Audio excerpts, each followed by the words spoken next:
400 years. That's how long my family has been living in America and passing on their stories. Welcome back to the Hand-Me-Down Tales, where we tell the story of the Gates family. We are so very fortunate to have the interviews with Aunt Kitty, Aunt Jo, and Aunt Nell. And in this episode, they're going to be telling the story about how all of them and their siblings lived on the homestead in Kittitas. Bess and Frank and their 7 children arrived in Kittitas to build a new life in late December of 1934. Frank was undoubtedly brimming with hope and excitement for the possibilities the future held. The house was small, with a living room, bedroom, and kitchen downstairs, and a room upstairs, with beds, mostly shed. The boys slept at one end and the girls at the other. The stairway to the top level was quite narrow, and was more like a ladder than a stairway, with the space between steps open. Beneath the stairs was a closet where they kept the dirty laundry. Jo, who was often called Bunchy, was always afraid she would fall through the open steps. Survival in the early days was a struggle. Jay once told Kitty, "If it had not been for plenty of jackrabbits living in the sagebrush, we would have starved that first year."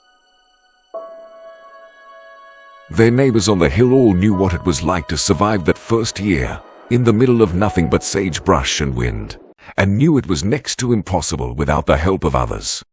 Bess's brother, Otis, had sent them with huge bags of beans when they left Idaho, and the Clarks had given them a stash of potatoes after they and the Montgomerys had speedily helped Frank put up a shell of a house. Frank built a tin shed and the beginnings of a willow cow barn before leaving Kittitas to bring home the livestock from Otis's farm in Wilder. The plan was to start clearing all the sagebrush and digging an irrigation ditch once he'd returned with the livestock. He needed a team of horses so he could plow in order to plant a winter crop of peas that would generate a little cash.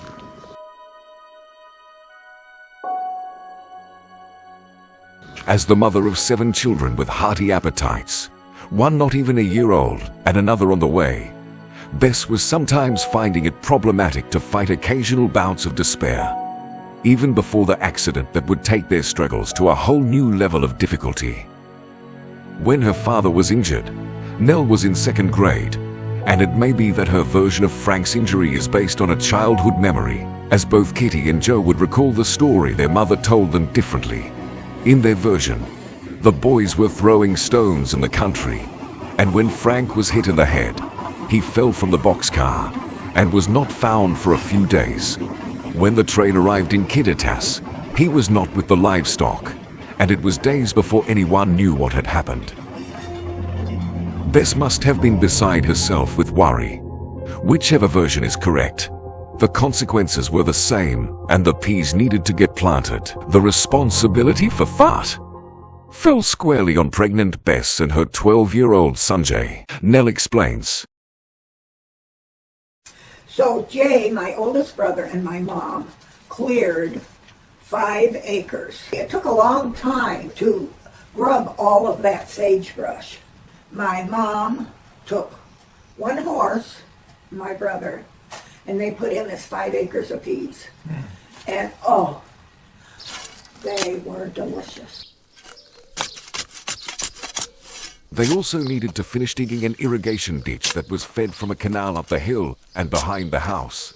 There was a valve at the connection point that could be turned by the ditch rider, as he was called, to allow the water to flow into the ditch, where it could be directed into the rows of peas. Jay must have missed an awfully lot of school. He was fairly intelligent, but ended up with only an 8th grade education.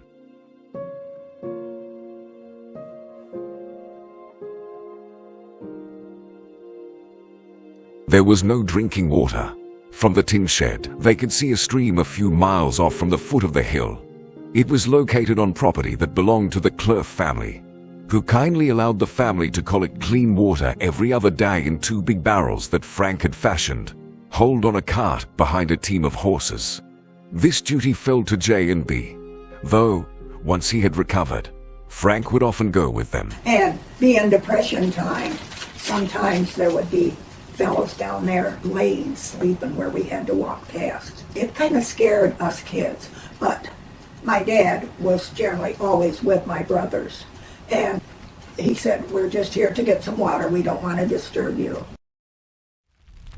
The sagebrush that had been cleared was collected and stored so it could be used as kindling to start fires in both the cook stove and the one that heated the house. And that's how you heated the house, was that brown Dad stove? heated the house. With that wind blowing so hard, I can remember my parents saying, I think we're going to have to stay awake all night because I'm afraid the roof might catch fire.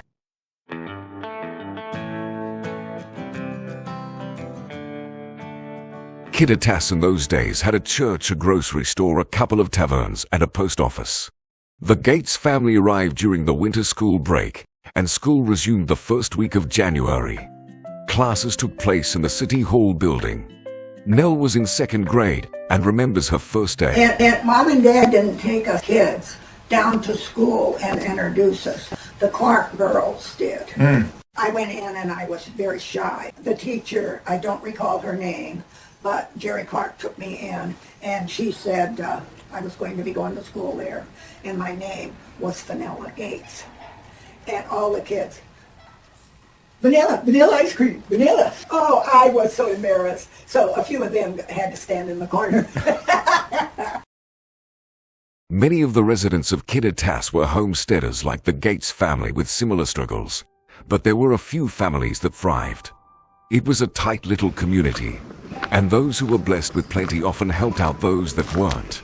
The Clerf family, who generously allowed the homesteaders to take water from their spring, also owned some timber land in the foothills. Mr. Clerf said, I don't want you to take the good lumber out, but if you bought the gates, you can have it for your cooking and your heating. And all the time that my parents had that farm, Mr. Clerf let them do that. Wasn't that a gracious thing to do? The boys would have to go with my dad. He'd always take one of them. We'd have a chain that they would hoist the logs up on the bed of the trailer. I can remember my mom, if it was in the fall of the year, and she'd say, oh, it's going to be dark. I wish Frank would hurry up and get home. I don't like him out with one of you kids after dark. The Gates family seemed to fit well in the little farm town of Kittitas. The kids made friends easily, and once they'd made it over some difficult hurdles, Frank and Bess joined the Grange, where families would gather and discuss ideas, joys and perils of farm life. Bess was in their auxiliary with the wives, and they would sometimes host dinners and square dances. These were family events. Sometimes the younger girls who were too young to work would get bored in the summer. They were too far from town for Frank and Bess to be comfortable with them walking to visit friends, but they were fun-loving and found creative ways to entertain themselves. The boys would fashion tall homemade stilts out of 2x4s with a piece of leather attached for their feet. The pages of the Montgomery Ward catalog had to be conserved, as they served a useful purpose in their outhouse once the new edition came. Sometimes, though, Bess would let the girls have some pages to cut out paper dolls and paper clothes, which was a real treat for them. Mostly they ran and played outdoors, when the weather allowed. The Clarks and the Montgomerys lived on the same county road, and young Raymond Clark would visit almost daily in the summer. Kitty remembers. He would be laying over The horses. bareback over that horse with his arms hanging down like this. And yeah, we were pretty happy when we saw him. And I think probably my dad said, did that kid come back here today? Did the kids get their chores done?